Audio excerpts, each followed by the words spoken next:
Les Gardiens 3 qui, après 2 semaines d'exploitation au cinéma, a déjà récolté 528 millions de dollars de recettes dans le monde. Donc c'est quand même un très beau C'est chiffre ouf. si, on compare évidemment à son budget et son budget, est estimé à 200 millions de dollars sans compter le marketing. Donc il est quand même déjà bien rentré dans ses frais. C'est pas pour l'instant un énorme succès, mais c'est Ouais, déjà quand même en 2 semaines un une très, très belle performance. bien sûr. Et il y a des chances que voilà, qu'il atteigne, qu'il touche du doigt peut-être le milliard, c'est pas impossible. Pour l'instant, voilà, on Ouais, attend, carrément, mais juste 2 semaines, c'est déjà très beau. Donc de ça, c'est fou. pour les recettes mondiales et en France, il a déjà fait 1,3 million d'entrées. Donc c'est pas non plus, ridicule en seulement 2 semaines avec Ouais, Mario en face qui fait beaucoup de concurrence carrément. donc pas mal du tout, quoi. Ouais. Ensuite, on a Mario, justement, dont on Mmh. parlait.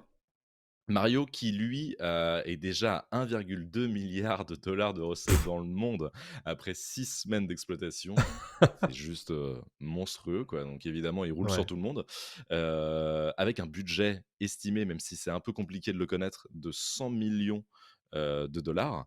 Parce C'est tout? en fait Ah des ouais. analystes ont regardé combien avaient coûté, les autres films Illumination Mmh. et les autres, films Illumination, donc on a en 2020 le film Million, il était une fois Gru. La production avait coûté environ 80 millions de dollars et Tous en scène 2 en 2021, c'était 85 millions de dollars. Donc il y en a D'accord. qui des analystes qui précisent que, à cause du casting, de haute volée qu'on a dans Oui. Mario, Chris Pratt, Jack Black, et cetera, Mmh. ça fait monter un petit peu la facture. Donc Bien on sûr. serait aux alentours de 100 millions de dollars de budget. Avec D'accord. 1,2 milliard de recettes dans le monde, on est pas mal. Je pense que le film est Oui, extrêmement rentable, ça se heu, rentabilise. se rentabilise très, très bien et en France, on est déjà à 6,4 millions d'entrées. OK. Pareil, c'est un énorme succès en France, quoi. Ah bah, c'est le premier succès sur le territoire français de 2023. Exactement, tout à fait et il y a des chances qu'il reste évidemment dans le top 3 et voire qu'il soit peut-être top 1, hein, toujours parce Il y a moyen. qu'il marche pour petits et grands, comme on dit. Ouais, carrément. Voilà et je termine ce Trop point cool. box-office avec Les Trois Mousquetaires. Voilà, cocorico, on est en France et Les Trois Mousquetaires qui a fait déjà, 3 000 000 d'entrées en 6 semaines. Trois Mousquetaires dont partie 1, Trois Mousquetaires d'Artagnan, parce que c'est un film qui sera en 2 parties. Donc 3 000 000 d'entrées et précisons que chaque film produit par Pathé, a coûté 36 millions d'euros chacun. Donc vraiment, OK. il y a comment, moyen, en tout cas c'est un risque et c'est un pari, de Mmh. la part de Pathé de sortir des films comme ça. Ouais. 3 millions d'entrées, il va continuer encore un petit peu sa course au cinéma. Il peut peut-être atteindre les 3,5 millions d'entrées. À Mmh. voir après s'il se vend bien à l'étranger, s'il rentre dans ses frais, et cetera, et cetera. Le marketing a été assez conséquent aussi pour ce film-là, donc je Ouais. pense que ça a coûté un petit peu à pâter. Donc Mmh. à voir si le deuxième film aussi, rassemble les foules. Le 2e film qui s'appelle, Les Trois Mousquetaires Milady, Ouais. qui sortira en décembre 2023 Mmh.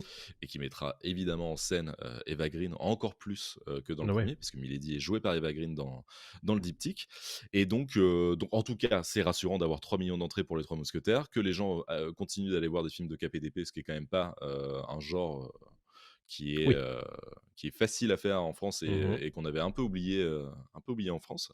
Mmh. Voilà, donc c'est déjà pas mal. Très Ça veut bien. dire que les en tout Ouais. cas, ça prouve que le cinéma se porte plutôt pas mal et que les gens continuent d'aller au ciné, Ouais. malgré, les restrictions qu'il y a eu ces dernières années avec le covid et l'arrivée, et l'avènement des plateformes, quoi. Carrément. Bah, écoute, c'est une bonne nouvelle. Pour, la petite comparaison, Astérix et l'Empire du Milieu devait faire 5 millions d'entrées pour pouvoir se rentabiliser, Ouais, puisqu'il avait un budget de 75 millions d'euros. c'est ça. Sachant que, du coup, les 2 3 mousquetaires, c'est 75 millions à tous les 2, et qu'ils ont déjà 3,5 millions, ça devrait aller, en fait, au final. Ça devrait aller parce alors faut voir si les gens suivent pour le deuxième, hein, mais Bien sûr. décembre, c'est loin aussi, il peut se passer des Ouais. choses, on verra, hein, mais Disons qu'il manque 1,5 million d'entrées pour être à zéro, ce qui est OK. ce qui est OK, Ouais. il y a un petit sans spoiler, petit cliffhanger à la fin du 1 qui donne envie d'aller voir le 2, même si on connaît Ouais. l'histoire, même si on a déjà lu, pas tous évidemment, hein, on n'a pas tous lu, Les Trois Mousquetaires de Mmh. Dumas, mais bon, voilà, donc oui, non, il y a ce qu'il faut, le marketing fonctionne bien Ouais. et le bouche à oreille fonctionne bien aussi, j'ai l'impression. Ouais. Autour de Bon. moi, autour de toi aussi, j'imagine, on en a bien Ouais. parlé, voilà, les gens sont contents d'aller voir ce film Mmh. et voilà, Super, voilà pour ton point box-office. Merci Adrien. Mais de rien.